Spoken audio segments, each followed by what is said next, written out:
سر ماں باپ کے حوالے سے ایک سوال ہے، سورہ بنی اسرائیل کی آیت جس میں ماں باپ کو اف تک نہ کہنے کا حکم۔ اب آج کل کے حالات میں میرے سے بھی ہوا ہے یہ کہ والدین سے ہم کہتے ہیں کہ آپ چپ کر کے بیٹھ جائیں، آپ کو نہیں پتا، آپ اس معاملے میں نہ بولیں، تو کیا یہ بھی استغفر اللہ تو بولی اللہ تعالیٰ معاف کرے، یہ کبھی بھی الفاظ نہیں استعمال کرنے چاہیے ماں باپ کے لیے۔ اچھا سوال کریں آپ پورا۔ سوال یہی ہے کہ کیا یہ ایسا کہنا بھی ان آیات کی خلاف ورزی ہے؟ سرکار یہ سب سے بڑی خلاف ورزی ہے، یعنی باقی تو اس سے چھوٹی ہیں جو منع کی گئی ہیں۔ قرآن جو منع کر رہا ہے، یہ 10 کمانڈمنٹس میں میرا مسئلہ نمبر 77 ریکارڈڈ ہے، سورہ بنی اسرائیل میں آیت نمبر 23 سے 39 تک کل 17 آیات میں 10 کمانڈمنٹس ہیں جو تورات اور انجیل میں تھیں اور قرآن میں بھی آئیں۔ اعوذ باللہ من الشیطان الرجیم۔ وَقَضَىٰ رَبُّكَ أَلَّا تَعْبُدُوا إِلَّا إِيَّهُ، اور تمہارے رب نے یہ بات طے کر دی تھی کہ مت پوجنا کسی کو سوائے اس کے۔ پہلی کمانڈ تھی توحید، دوسری وَبِالْوَالِدَيْنِ إِحْسَانًا، اور ماں باپ کے ساتھ احسان کرنا۔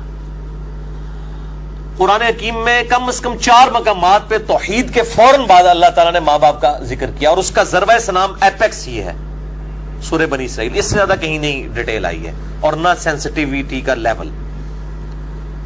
اما یبلغن عندک الکبر، اگر وہ پہنچ جائیں تمہاری موجودگی میں بڑھاپے کی حالت کو، احدہما او کلاہما، چاہے دونوں میں سے ایک چاہے دونوں۔ وہ صحیح مسلم میں حدیث ہے، آپ صلی اللہ علیہ وآلہ وسلم نے فرمایا کہ برباد ہو جائے وہ شخص جس کو ماں باپ دونوں یا دونوں میں سے کوئی ایک بڑھاپے کی حالت میں ملے اور ان کی خدمت کر کے جنت نہ کما سکے۔ یہ صحیح مسلم میں ہے، مسلم میں تو اتنی ہی ہے، لیکن ترمذی کے اندر اور مستدرک للحاکم میں وہ بڑی ڈیٹیل حدیث ہے کہ آپ صلی اللہ علیہ وآلہ وسلم 3 سیڑھیاں چڑھے، پہلی سیڑھی پہ فرمایا آمین، پھر دوسری پہ آمین، پھر تیسری پہ آمین۔ پوچھا گیا تو آپ فرمایا کہ جبرائیل علیہ السلام آئے تھے، انہوں نے کہا کہ آپ اللہ کے رسول صلی اللہ علیہ وآلہ وسلم میری دعا پہ آمین کہیں کہ برباد ہو جائے وہ شخص جس کے سامنے آپ کا ذکر ہو اور وہ آپ پر درود شریف نہ پڑھے، اللہم صلی علی محمد وعلی آل محمد۔ تو میں نے کہا آمین۔ پھر انہوں نے کہا کہ برباد ہو جائے وہ شخص کہ جس کو ماں باپ یا دونوں یا دونوں میں سے ایک کو بڑھاپے کی حالت ملے، ان کی خدمت کر کے وہ جنت نہ کما سکے، میں نے کہا آمین۔ اور تیسرا، برباد ہو جائے وہ شخص جس کو رمضان کا مہینہ ملے اور وہ اپنی مغفرت نہ کروا سکے، آپ نے فرمایا آمین۔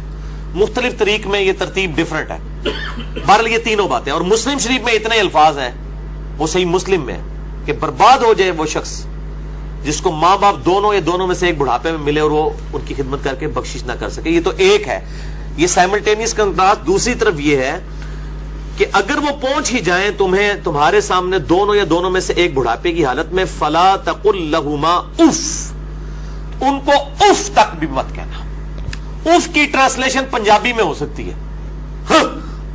یہ آپ کہہ رہے ہیں کہ جی تسی یہ کہو چپ کر کے بیٹھے رہو، تانوں نہیں پتا، یہ تے اللہ دے بندے ہو، یہ تے گال ہے، اللہ دے نزدیک تو اتنی بڑی یہ چیز ہے۔ اللہ تو کہہ رہا ہے کجروی سے یہ بھی نہیں کہنا ہو، یعنی وہ بات کر رہے ہو اور آپ ان کو صرف اتنا رسپانس کرتے ہیں، بس ایویں لگا ہوئے، یہ بھی نہیں، جملہ بھی نہیں بولتے، آپ کہتے ہیں ہاں تاک لے، یہ بھی، یہ اس کو منع کیا گیا ہے، وہ تو بہت بڑی بات ہے۔ ان کو اف تک بھی مت کہنا، ولا تنہرہما، اور ان کو مت جھڑکنا، وقل لہما قولا کریما، اور بات بڑی نرمی سے ان کے ساتھ کرنا، واخفض لہما جناح الذل من الرحمہ، اور اپنے عاجزی کے ساتھ کندھے جھکا کے رکھنا ان کے سامنے۔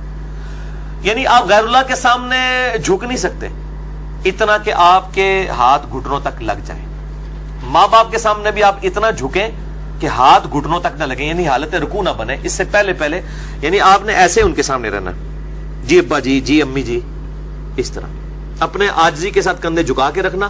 وقل رب ارحمہما کما ربیانی صغیرا، اور ان کے لیے دعا کرنا ہے رب ان دونوں پر رحم فرما جس طرح بچپن میں انہوں نے مجھے رحم کر کے پالا تھا۔ اور یہ وجہ بھی بتا دی کہ بچپن میں چونکہ انہوں نے پالا ہوا ہے، سب سے لاچار انسان کا بچہ ہے۔ بلی کے بچے کو آپ اس ٹیبل پہ رکھ دیں نیچے نہیں گرے گا، اور انسان کا آپ سال کا بچہ بھی رکھ دینا، وہ اگر کروٹ لیتا ہے تو گر پڑے گا، اس کو نہیں عقل کہ میں نے نیچے گرنا ہے یا نہیں گرنا، اتنا لاچار ہے انسان۔ اسی لیے انسان کے ماں باپ کو اتنا حق دیا گیا، چاہے وہ مشرک ہی کیوں نہ ہو، دنیاوی معاملے میں ان کے ساتھ معروف طریقے سے چلنا ہے۔ یہ حضرت لقمان کی جو نصیحت ہے، میرا بھی وہ لیکچر بھی ریکارڈ ہوا ہے، مسئلہ 176 میں نے بتایا۔ ربکم اعلم بما فی نفوسکم، یہ آپ کی بات کا جواب آ رہا ہے، تمہارا رب خوب جانتا ہے جو تمہارے جی میں ہے۔ ان تکونوا صالحین، اگر تم نیکوکار ہو، اچھے ہو، یعنی تمہاری عادت نہیں ہے بدتمیزی کرنے کی، کبھی کبھار کوئی تھوڑا سا سکپ آف لینگویج یا سلپ آف ٹنگ ہو جاتی ہے، فَإِنَّهُ كَانَ لِلْأَوَّابِينَ غَفُورًا، تو پھر بے شک اللہ تعالیٰ توبہ کرنے والوں کی توبہ کو قبول کرتا ہے. یعنی عادی مجرم نہ ہو. ان تکونوا صالحین، اگر تم عادی مجرم نہیں ہو، عام حالت میں تمہارا بڑا اچھا ایٹیچیوڈ ہے، کبھی کوئی اسٹیٹ آف مائنڈ ایسی تھی کہ کوئی بات غلط نکل گئی، فوراً توبہ کرو. توبہ اللہ سے بھی کرنی ہے، ان سے بھی معافی مانگنی ہے، اللہ تعالیٰ معاف کر دے گا. لیکن یہ معاملہ بہت سینسٹیو ہے نا جی. اب دیکھیں کہ ہم دنیاوی معاملات میں بھی، یعنی سوئی گیس کی وجہ سے آپ کو پتا ہے کتنے لوگ ہیں جن کے ساتھ ایشو بنتے ہیں. ہم کتنے وہمیوں کی طرح رات کو چیک کرتے ہیں، یار کوئی یعنی کوئی کہیں پہ پائلٹ کھلا نہ رہ جائے، یا ہیٹر جلتا ہوا نہ چھوڑ دیں پیچھے سے، وہ اگر لوڈ شیڈنگ ہوئی اور پھر گیس آئی تو آپ پتہ کتنے لوگ ہر سال مرتے ہیں.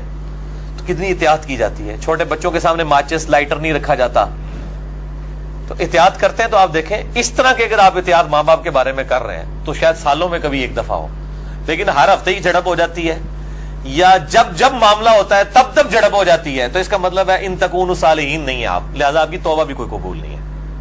توبہ بھی نہیں ہے جب تک کہ ماں باپ صحیح طریقے سے معاف نہ کریں اور اپنی روش صحیح نہ کر لی جائے. تو اس میں یہ بہتر، یہ میں نے بھی دیکھا ہے، مطلب میرے بھی ایک بڑی ایکسٹروورٹ نیچر ہے، تو مطلب بعض اوقات ماں باپ کو یعنی ایک بچپنے کی طرف سورہ حج میں آتا ہے کہ اللہ تعالیٰ رذیل عمر تک لٹا دیتا ہے کہ کئی چیزیں جاننے کے بعد کچھ نہ جانے. بوڑھے اور بچے برابر ہوتے ہیں. میری بھی یعنی الحمدللہ دادی ماں کی عمر 90 سال ہو چکی ہے. میں یعنی آج سے 10 سال پہلے دیکھتا ہوں اور اب ان میں کافی فرق آیا. یعنی بالکل بچوں والی آتے ہیں، چھوٹی چھوٹی بات کو مائنڈ کرنا. تو میں اپنے ماں باپ کو بھی سمجھاتا رہتا ہوں، وہ ابھی بھی ان کے ساتھ اسی طرح مقابلہ کر رہے ہوتے ہیں ادب کے دائرے کے اندر. تو میں کہتا ہوں ان کے ساتھ مقابلہ بنتا ہی نہیں ہے. جیسے چھوٹا بچہ تو آپ کو 5 دفعہ پوچھے گا کہ بابا یہ کیا ہے، تو آپ بتائیں گے پیار سے، پھر اس کی بھی آگے سے وہ کیڑے نکالے گا. تو اب وہ کئی بار بھول جاتی ہیں، مجھ سے بار بار پوچھ رہی ہوتی ہیں، تو میرے سامنے یہ آیات ہوتی ہیں نا، تو میں وہ 10 دفعہ ایک بات اگر مجھ سے پوچھتی ہیں نا تو میں 10 بار جواب دیتا ہوں. میں یہ نہیں کہتا میں تو کل بھی دسیا سی، کیونکہ ظاہر ہے کہ اس عمر میں پہنچ کے رذیل عمر میں یہی کچھ ہو جاتا ہے.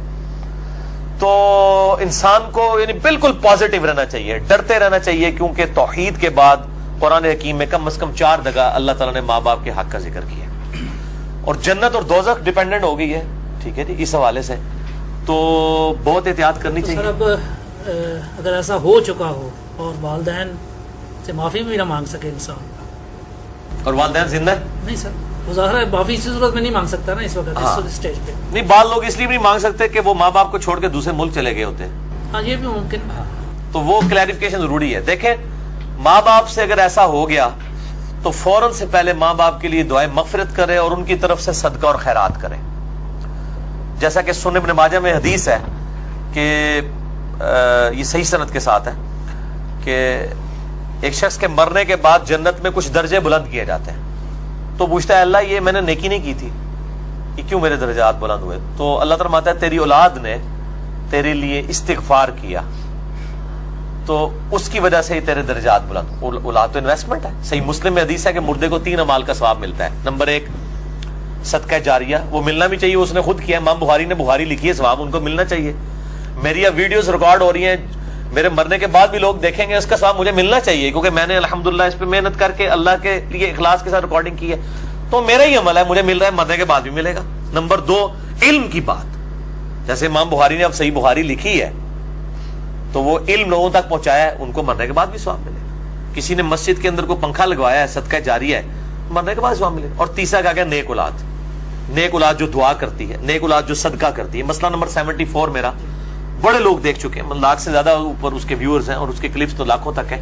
اس میں نے بتایا ہے کون کون سے موڈ ہیں میت تک نفع پہنچانے کے. صدقہ و خیرات ماں باپ کی طرف سے کریں تو انشاءاللہ قیامت الدین اللہ تعالیٰ آپ کے ماں باپ کو آپ سے راضی کر دے گا. جب ان کو مرنے کے بعد آپ کی دعاؤں سے نفع ملے گا تو بڑے خوش ہوں گے کہ ہمارے بچوں نے ہمیں مرنے کے بعد یاد رکھا. اور آپ کی دعاؤں کی برکت سے اگر وہ مشکل میں ہے مرنے کے بعد خدا نہ خواستہ اور وہ آسانی میں آ جاتے ہیں، اور اگر وہ آسانی میں ہے تو اس سے زیادہ آسانی میں چلے جاتے ہیں، تو وہ خود بخود آٹومیٹکلی خوش ہوں گے کہ میرے پتر نے میرے واسطے کیتا ہے، تو اللہ تعالیٰ ان کو راضی کر دے گا. اور ایک دوسری حدیث جو ابو داؤد میں ہے کہ ماں باپ اگر مر جائیں تو ماں باپ کے قریبی رشتہ داروں کے ساتھ اس نے سلوک کرو، ماں مر گئی ہے خالہ کے ساتھ اس نے سلوک کرو، باپ مر گیا تو چچا اور تایا کے ساتھ اس نے سلوک کرو، ایکویلنٹ وہ بھی چیز ان کے لیے آرام کا باعث ہے. اور دعا کریں، یہ جو دعا میں نے پڑھی ہے رب ارحمہما، اے رب ان دونوں پر رحم فرما، کما ربیانی صغیرہ، اے اللہ جب میں بچپن میں چھوٹا بچہ تھا جس طرح انہوں نے مجھ پر رحم کیا تو بھی ان پر رحم فرما. یہ آپ تشہد میں دعا لازم کریں، ہم تو مانگتے ہیں چاہے ماں باپ زندہ ہیں مر چکے ہیں، دونوں صورتوں میں ماں باپ کے لیے دعا کرنی. ہم لوگ سمجھتے ہیں بندہ مر گیا ادھر سے دعا کرنی ہے، اور بھائی زندہ ہے جڑا یہ مر گیا ہے، دونوں صورتوں میں دعا تو کرنی. دعا کی ضرورت تو زندوں کو زیادہ ہے، اس لیے کہ مرنے والے تو چلے مر گیا، زندے بندہ جو ہے وہ اس کے پاس تو چانس ہے کہ وہ اللہ کی طرف لوٹ آئے اور وہ گمراہی کا راستہ چھوڑ کے اچھائی کا راستہ، اور اگر اچھائی کے راستے پہ تو استقامت اختیار کریں تو دعا کرنی چاہیے. اور یہ دعا ضرور کرنی چاہیے، اللہم اہدنا الصراط المستقیم صراط الذین انعمت علیہم غیر المغضوب علیہم ولا الضالین، آمین.